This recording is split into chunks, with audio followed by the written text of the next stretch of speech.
Hey kiddos, I literally had to have Claire help me trick Edgar to get him over here because he really wasn't into reading today.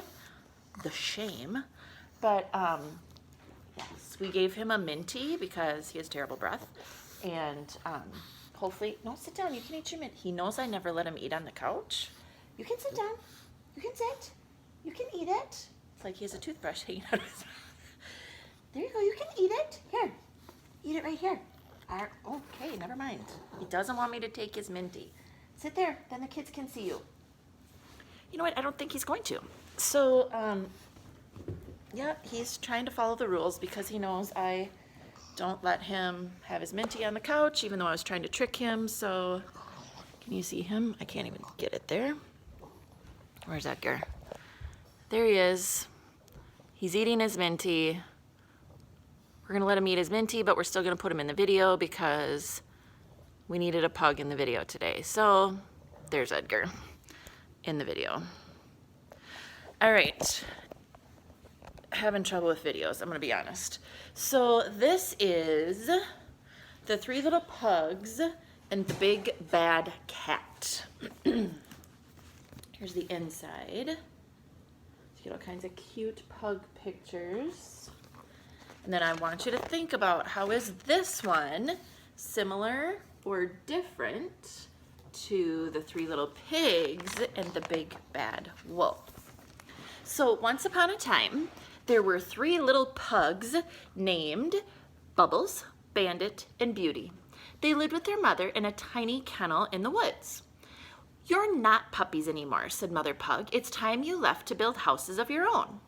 Take these snacks and watch out for the Big Bad Cat. She's the meanest feline around and will do anything for food. Build strong houses and keep that clever kitty out." What kind of houses are we even supposed to build? Will there be sticks? Will there be treats? So off the three little pugs went, their backpacks bulging with biscuits.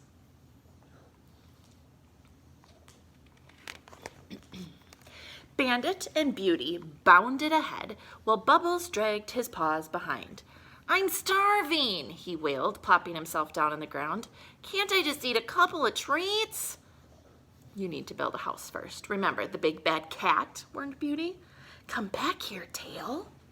"Fine," said Bubbles, looking around. "Then I'll build my house right here out of this straw." And that's exactly what he did. As soon as Bubbles had finished building his straw house, he turned greedily to his food. He was licking his little puggy lips. He opened his mouth as wide as it would go, but before he could take a bite, he heard a noise outside. "Can't a pug even enjoy his meal in peace?" snorted Bubbles, and he waddled over to the window to take a look. So remember, we have a pug who's enjoying his meal right now. So there's our pug eating his meal right in the middle of our story.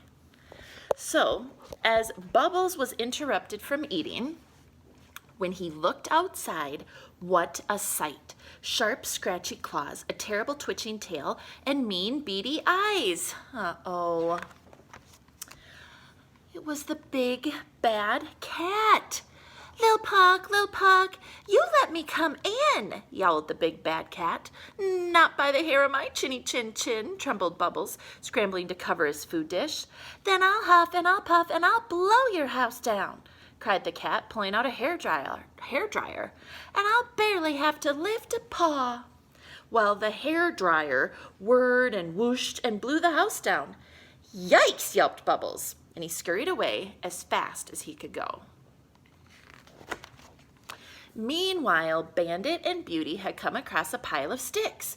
"Look, Beauty," panted Bandit. "Sticks! Sticks are my favorite. I could build my entire house out of sticks."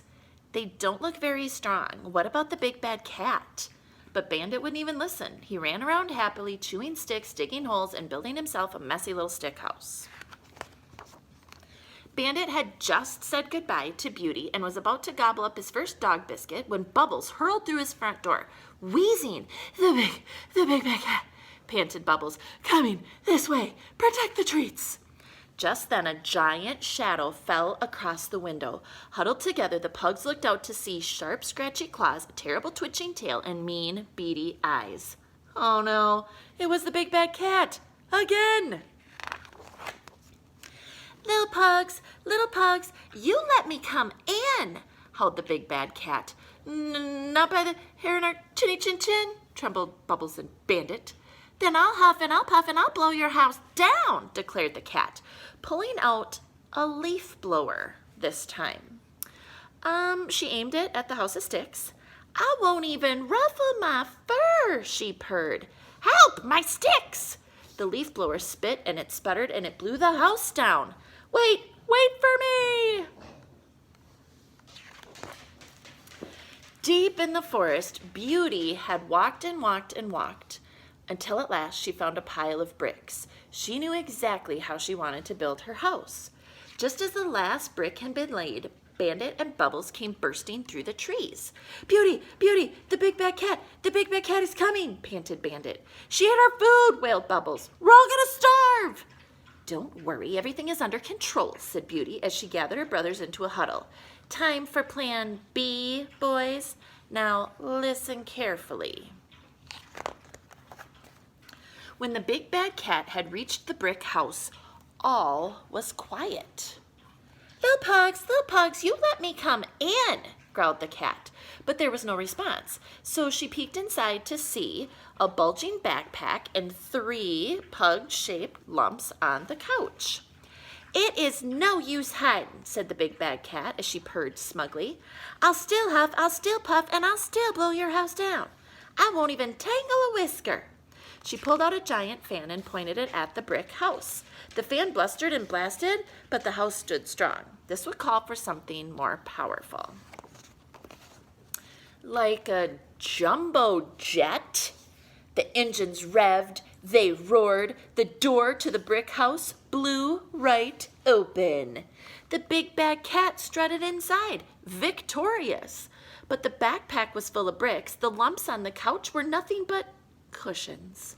The big bad cat was furious. She yowled, she howled, she hissed, she spat, her eyes narrowed, her tail twitched, and she stamped her paws until... Oh, Muffin, came a voice through the trees.